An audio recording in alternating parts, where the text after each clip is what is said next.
ফেসবুকে দাওয়াতি কাজ করা মানে মানে হচ্ছে এই যে কি বলবো, কুমিরের জলাশয়ে নেমে ওর সাথে যুদ্ধ করার মতো।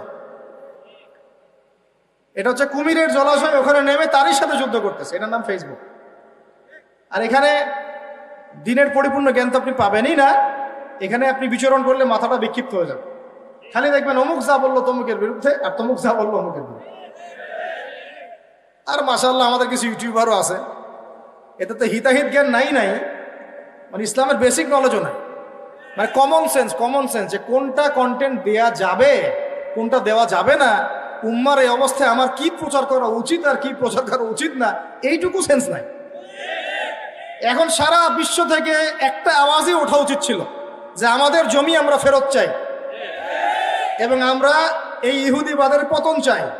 আমরা ফিলিস্তিনি মুসলিম নির্যাতিত মুসলিম ভাই বোনদের পাশে আছি, আমরা জালেমের বিরুদ্ধে আমাদের অবস্থান স্পষ্ট করতে চাই। একটা আওয়াজ ওঠা উচিত ছিল। এখনো আপনি ইউটিউব ফেসবুকে ঢুকে দেখেন চুলকি মাসআলা নিয়ে মানুষ ঝগড়া করতেছে। কমন সেন্সও নাই যে কখন কি বলতে হবে, কখন কোন দাওয়াত দিতে হবে। আর মাশাআল্লাহ ইস্যু পাগল কিছু মানুষ আছে, এই ফেসবুক স্ক্রল করবে, ওইখানে যা দেখলাম এই হইল, আর অমুক দিন দেখলাম সেই হইল, আর অমুককে দেখলাম সেই বললো, আর তমুককে দেখলাম সেই বললো, এইগুলোই ওয়াজ করতে থাকে। ওয়াজের কোনো টপিকই নাই, আর মূল জায়গাটা থেকে আপনাকে সরায় ডালপালায় ব্যস্ত করে রাখবে।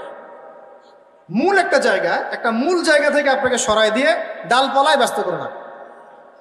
যেমন মনে করেন জাতিসংঘ থেকে একজন আমাকে নক দিল যে আমি জাতিসংঘের চিলড্রেন্স ডিপার্টমেন্টে আছি, ফিলিস্তিন ইসরায়েল ইস্যু নিয়ে আপনার বিগত 5 বছরের লেকচারগুলো আমরা শুনেছি, এখন এই বিষয়ে আপনার কিছু কথা আমরা স্পষ্ট করতে চাই, একটা লাইভ সেশন চাই।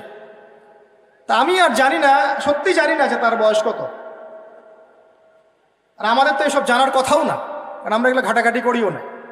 তো ঠিক আছে, লাইভ সেশন চান দিলাম এবং চেষ্টা করলাম যে পুরো ইতিহাসটাকে বলা, একদম শুরু থেকে কিভাবে জায়নিস্টরা এখানে ঢুকলো, কিভাবে কি হলো, আস্তে আস্তে এখন কি হচ্ছে, ফিনিশিংটা কি হতে পারে। তো এই পুরো লেকচারটা থেকে মানুষের দৃষ্টিকে সরায় নেওয়ার জন্যে 2-1 বেরোয় গেল, ব্যাস। হ্যাঁ, গায়রে মাহরামের সাথে লাইভ করেছেন, দৃষ্টি হেফাজত করতে পারছেন না, অমুক তমুক এইটা সেইটা। বুঝলাম যে ভাই মনে করেন আমি একটা বড় অপরাধী করে ফেলেছি, মনে করেন। তা আপনার এই কথাটা ওই সময় কোথায় ছিল যখন আমাদের হেফাজতের নেতৃবৃন্দ টকশো করতো? তখন ওঠান নাই কেন?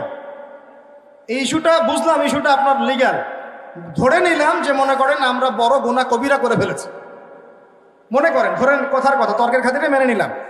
এই ইস্যুটা এখন উঠালেন কেন? এই ইস্যুটা আপনি ওই টকশোর সময় উঠান নাই কেন? আল্লামা তাকি উসমানীও সাক্ষাৎকার দিয়েছেন সামনাসামনি, তখন বলেন নাই কেন? আমাদের হেফাজতের বড় বড় ওলামায়ে কেরাম সামনাসামনি ডিবেট করেছেন, তখন ওঠান নাই কেন? বহু মানুষ অনলাইনে লাইভ সেশন করেছে, তখন বলেন নাই কেন?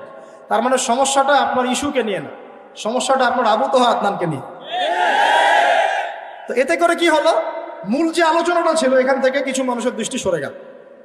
আপনি আর প্যালেস্টাইন ইসরায়েল ওই ইস্যুটার দিকে ফোকাস না করে, আর ভাই আপনার ইমান এতই দুর্বল, 10 বছরের 12 বছরের একটা মেয়ে দেখে সিডিউস হয়ে যান,